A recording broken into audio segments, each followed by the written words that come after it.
let's talk about user experiences and user interfaces. I've crystallized the key components of what constitutes a good user experience into these three bullet points. We're not going to talk about all the fluff, but just these three things. Number one, your user experience should be simple. The more simple it is, the better it is. Sometimes, in trying to get fancy, we forget that the core thing is to take a user from point A to point B, which is of value. So keep it simple. Number two, which is again connected to number one, is less friction. Now, what do I mean by that? If your user is wanting an information, for example, he wants to, or he or she wants to check out um, what are the library hours. So you go onto the page of the library, and the first thing it should be there because it's the most important thing that people want to know: when is the library open? So the hours should be there right away. Now, if a user has to climb hoops and there are 7 or 8 clicks to get to that information, that is causing frustration. You will be surprised even now how many apps struggle with this concept. So try and reduce the friction uh, for your user to get where that user wants to get to. The last thing, again, is simple. You should have a clear promise and then just deliver on that promise. If your app is an information lab, deliver the information. If your app is a food ordering app, then have the first button, the call to action, where people can order food. Do not make them click on 7, 8 different things before they can order what they need to. People are hungry, they want to eat. So help them order as fast as they can. If your app is a rideshare app, then the first thing you'll want to see is where do I want to go, where I'm at, and can I get a cab as soon as I can? That's it. If you look at Uber or Lyft, all of their principles of the app, if you notice, they are all following the same things. They're simple, they reduce the friction, and then whatever they are promising, they're clearly delivering. All successful apps will have these three things in common. Now, let's take a small case study. I'm actually bringing something in the class that I have worked on. These are my failures and my learnings, which I want to share with all of you. We're all familiar that we took the StayThanks app as an example to learn in this class. This was actually the first UI that we actually went with. Obviously, today I cringe looking at it, but it follows the principle that we have talked in our earlier modules is to launch fast, ship it fast, so that you're not consistently worried about um, perfection and you never launch. So this is what we launched with. Ideally, you should be embarrassed of the first product that you launch, and clearly, I'm not embarrassed, but yes, I mean there's so many things that you could do better with this. Now, what I want you to do is just pause this video for 15 seconds at this point.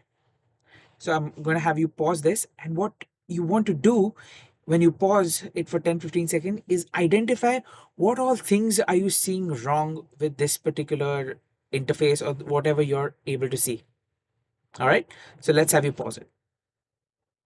Now that you're back from pausing, what are some of the key things that you noticed, whether it's good or bad, with this particular user interface? Now let's walk this through one at a time. So the first key thing that you realize when you are um, looking at this is all these three. So there are a lot of colors that we have used. So we have used three different colors to represent. It gives you your balance points, your earn points. The whole premise is that you get 1,000 points free when you come to a place, and those you can use towards um, redeeming them at local businesses. So you earn so many points, and then you've redeemed all these math um, items are given at the top, what we call as KPIs or on the dashboard.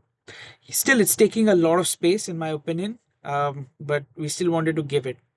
The other thing is now where do you spend these points? Because you've earned these points, right?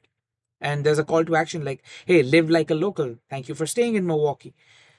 The next thing is it gives categories. So if we had these four categories called tours, then drinks, weirdly fitness. This image has nothing to do with fitness. And then finally, food and coffee. Again, nothing. So the images are all wonky. They do not exactly represent what the text says. And then only when you click on one of these arrows could you go in and then um, see what's under it. So I'm going to click on food and coffee, and then you will see that now you are able to see what's on offer. So Wonderful Cafe is a great cafe in the city, and you get a $5 off over here, and there's some nice perks that we had with them. But to get to this, you have to, a of course, sign up, um, which has a little bit of a form. We'll get to that also. But just in this, after signing up, you still have to have that one extra click to get into. And we saw a dip of users who would sign up, but then would not go in and see because it was not intuitive. Correct. And that's the problem. So I'm just going to go back to show you where we are and all the problems that we have noticed. All right. So now it takes an extra click, unnecessary click. Why is this click necessary? So this was a problem that we identified, and to remedy that, what we did, if I can show you, is the next version of the app that we launched. Again, we are following those three principles. Is it simple? Can we reduce the friction? So less friction, reduce unnecessary clicks, and then clear promise and delivery. Now, what did we change in this? Um, Number one, you can see that we have um, quite literally freed up all the space, because all that someone needed to know was the balance points. And as it reduced, you can come to know. So if you received 1,000 points, you've used 650. So what's left is just this 350. So along with the settings and profile page, we were able to reduce that space a little bit, and give the space to the thing that the person after signing in wants to know about, like, hey, what are the cool things we can do in the city and how can I do that? So if you see, now we've changed everything and given the reward right up in front. So we've reduced that one click. User does not have to now go and click on those categories and then look at the rewards individually. You can scroll, and just the first thing that you see is the name of the restaurant or the cafe or the pizza place, and then what amazing deal do they have going on. This is live, by the way, so you can go and redeem it too. So where is it? And we give a quick way to reach it. What does it do? You receive a full 25% off. You can view more if you want to learn more about this. You can redeem it. So there's a clear call to action. And then how to redeem, you just redeem it at the location itself. So all the information that you need, we've tried to give you in one instance instead of having to traverse. So that's a little bit on how you can improve your user interface and the user experience so that it causes less frustration for your users. Now, the last step, obviously, even this can use,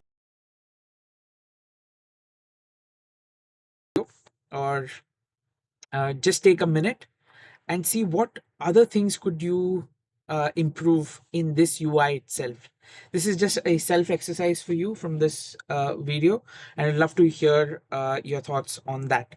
So think about all the things that you could perhaps change in this UI too, and how can you still keep on iterating. This is an iterating process. You made it simple, less friction, clear promise, clear delivery. What can be simplified again? So let's start with making it simple again. So you keep doing this loop again and again till essentially there's nothing left to take out. right? So it's addition by subtraction in a weird way. So thank you so much for listening to this whole module on user interfaces. Remember those three key magic words: simple, less friction, clear promise and delivery. Thank you.